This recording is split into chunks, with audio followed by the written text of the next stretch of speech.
Here's 7 of the lessons that I learned from taking over 7,000 high ticket sales calls. Number 1, trust no one. In a sales conversation, it's sell or be sold. So rather than being sold on their excuses, you need to sell them on becoming the highest version of themselves and making the tough decision that we both know that they need to make. The deal is not done until the credit card gets ran and we onboard them into the program. So until then, trust no one. I've experienced it more times than I would care to admit, but when I was a brand new closer 6 years ago, I had people tell me that they were just way too busy to do this program and then literally go hire someone else 2 weeks later. It's not that they were busy, they just didn't see the value in what I was selling. I just trust no one. You tell me that you can't afford it, I don't believe you. You tell me that you need to wait a week, I don't believe you. You tell me that your wife will kill you and you need to check in with her, you'll get a divorce, I don't believe you. People are simply scared and their brain is designed to keep them safe,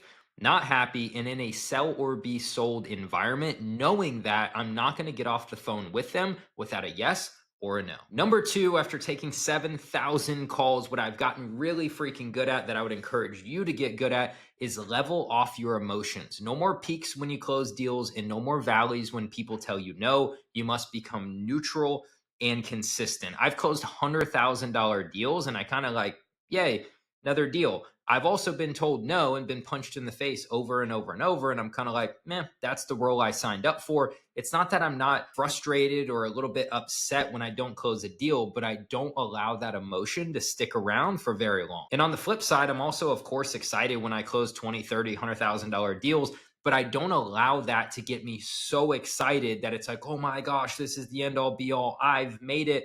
I'm very neutral. I take a quick moment to celebrate and then I move on to the next task. I watch this happen over and over again with coaches, closers, and just anyone in the world of sales. They get super excited when they close a deal and they get super down in the dumps when they don't. It's this wild swing of inconsistent peak and valley energy. If you just level off up here as the highest version of yourself, everything will be smooth sailing long term. Number 3, sales is service. We're not on the call to get people. We're on the call to help these people make a decision that's going to ultimately change the trajectory of their life, their business, or whatever it is that you're selling. People ask me all the time, well, dude, don't you feel salesy at the end of the call when people tell you no and then you hold them accountable? I say, don't you feel like shit when you don't hold them accountable? They don't end up buying your program and then you run into them on the street a day, a week, a month, 10 years from now, and they're in the exact same spot that they were in when you talked to them as they are today. You've done that person a massive disservice because you know with 100% confidence and certainty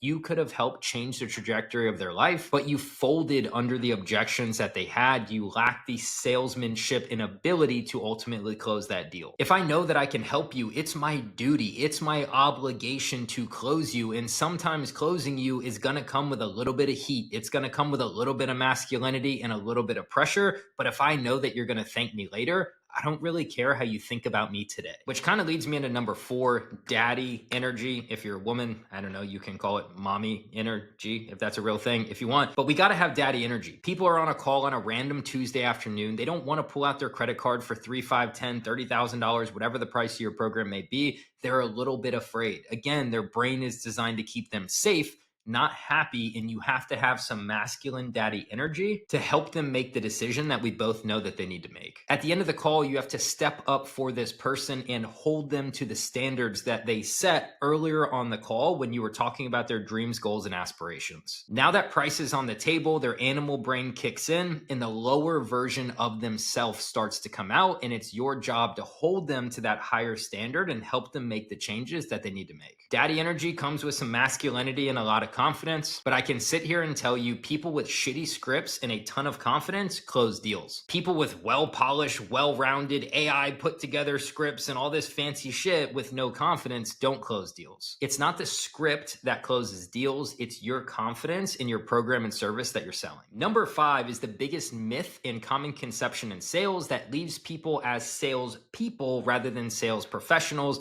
And people think that they need to be liked in order for someone to buy from them. In reality, it couldn't be further from the truth. Half my clients hire me and they're like, dude, when I hired you, I didn't even like you, but I knew 100% that you would tell me the truth and go to war for me and make sure that I got results. And then at the end of the program, they freaking love me. They've 10x their business. They're way happier. Their mindset is expanded. Their life is in abundance. Everything is better after the result of them hiring me. So on the front end, I don't need to be liked.